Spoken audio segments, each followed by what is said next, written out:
Shri Kartikeya Sharma.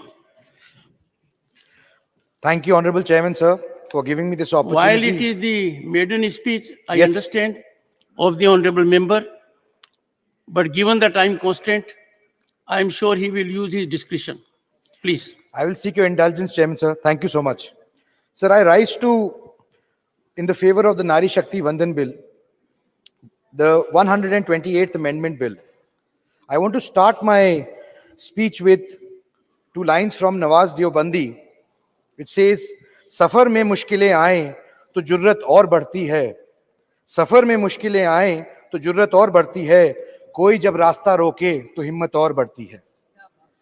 Chairman, sir, I stand before you as the strongest supporter of Women's Reservation Bill, as I believe the time has come and we can't wait any longer. The first Prime Minister, Pandit Nehru, in his letter to the Chief Ministers wrote, and I quote, "The future of India will probably depend ultimately more upon the women than men." These words of the first Prime Minister were prophetic. I am proud to say that I am the part of the Parliament under the leadership of Honorable Prime Minister Narendra Modi ji, who has shown grit and determination and a unique foresight to turn it into a reality. Just before me, a couple of minutes ago, a senior member of Parliament was talking about doers and talkers. I would like to highlight that Prime Minister has shown by bringing this bill that he's a doer and not a talker. I come from the state of Haryana, which had for the longest time grappled with the issue of unequal sex ratio. The sex ratio in Haryana was 879 females for 1,000 males in 2001, but has shown steady improvement since 2015, when the Prime Minister Narendra Modi launched the Beti Bachao Beti Padhao Andolan from Haryana. Sir, I would like to inform the House that in 2022, the ratio has improved to 917. It has increased by 85 points. This shows the initiative backed by the state and the firm commitment by the government. Sir, in the first general election, there were 66 women who contested and 19 were elected to the House of People. Even though we have made rapid strides in women representation in Parliament and local bodies down to the lowest level, much remains to be done, and thus I back this bill wholeheartedly. Lasting revolutions are not achieved overnight. They require a civil society awakening. This bill is taking us in that direction, sir.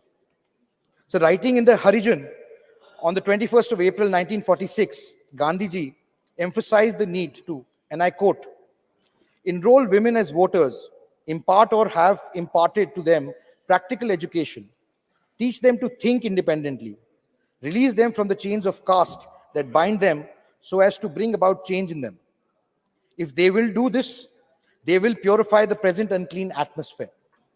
Sir, he prophetically said, as long as the women of India do not take part in public life, there can be no salvation for the country. Adoption of our constitution brought a new era of equity and equality for women in India. It guarantees equal political rights, including the right to vote to women. Not only does that constitution guarantee equal political status to women, there is even a scope for positive discrimination in their favor, as it is evident in Article 15(3) of the Constitution. Article 14 provides for equality before law. Article 39A states that the state shall direct its policy towards securing equity to men and women, the right to an adequate means of livelihood. And 39D enjoins the state to direct its policy towards securing equal pay for equal work for both men and women. Sir, Article 42 provides for securing just and humane conditions of work for maternity relief. And Article 51A(e) refers to the fundamental duty of citizens to renounce practices derogatory to the dignity of women. Sir, in the words of B.R. Ambedkar, "I measure the progress of a community by the degree of progress which women have achieved." In 1975, the Committee on the Status of Women in India commented on the declining political representation of women in India through majority. Though majority within the CWSI were against reservation in the legislative bodies, all members agreed on reservation for women in local bodies. The National Perspective Plan from 1988 to 2000 also recommended 30% reservation for women in all elected bodies, although the document was not clear whether the reservation was through nomination or election. The BJP government had repeatedly reinstated the bill in Parliament in 1998, 99, 2002, and 2003. The Congress, when it came to power in 2004, prompted the UPA to integrate the bill into the common minimum system and tried to introduce the bill with a little progress. It was opposed by its own partners who were a part of the government. Sir, a very senior member of parliament before me said, that this decision has been taken by brain and not by heart. Sir, these decisions are taken by brain, heart, and soul all put together. You need a will of steel to implement these decisions. And that is what is being done by the current government. Sir, in the last decade of the 20th century, the issue of political empowerment of women gained momentum throughout the world. In the 1990, the United Nations Economic and Social Council endorsed a target of 30% women in decision-making positions in the world by 1995. This target was far from being met in 1995. Only 10% of the world's parliamentarians were women. Back home, in the Rajya Sabha, we have 31 women MPs, whereas in the Lok Sabha, we have 82 women MPs. Among the state legislature, the average representation of women MLAs is about only 7%. Of the total 8,054 candidates in the 2019 general elections, only 726 were women. An interesting statistic presents itself here, sir. While almost 11% of the women contestants were successfully elected as MPs, only 6% of men could be successful. When it comes to trusting their future, voters trust women candidates more than they trust men. Not only do women make for winning candidates, but as candidates, they spur greater economic growth. An academic paper by the United Nations University World Institute for Development Economics Research in 2015 studied the impact of women politicians on economic performance in the state legislative assemblies. The researchers examined data for 4,265 state assembly constituencies for the 1992 to 2012 period, using night luminosity as a measure of economic performance. The paper estimated women legislators raised luminosity growth in their constituencies by about 15 percentage points per annum more than that of male legislators. They were also found to be far more effective at completing road projects and hence creating infrastructure for growth. Sir, I got to hear some speeches from the honorable members of the Lok Sabha yesterday, where some mentioned why the government took so long to introduce the bill. Why wasn't it introduced earlier? Sir, it is important to understand. In 2014, the challenges before this government were many. Women had the right to vote, but no toilets, no gas connections, no access to equal opportunities, and very little representation. One of the most celebrated campaigns of the Honorable Prime Minister Modi and this government, the Swachh Bharat mission, was launched with the idea of building toilets. It was done with an effort to restore the dignity and privacy of women. Some people complained toilets have been built, but there was irregular supply of water, no water. I would like to say to them, be patient. Such a mammoth campaign are bound to come with some learnings and challenges. Today, most of them have regular water supply. Sir, I'm a positive person. I'm an optimist, not a pessimist. And I believe in the positivity and the power of change. Soon after people complained, women in rural India were still cooking food with cow dung cakes or wood, leading to health hazards.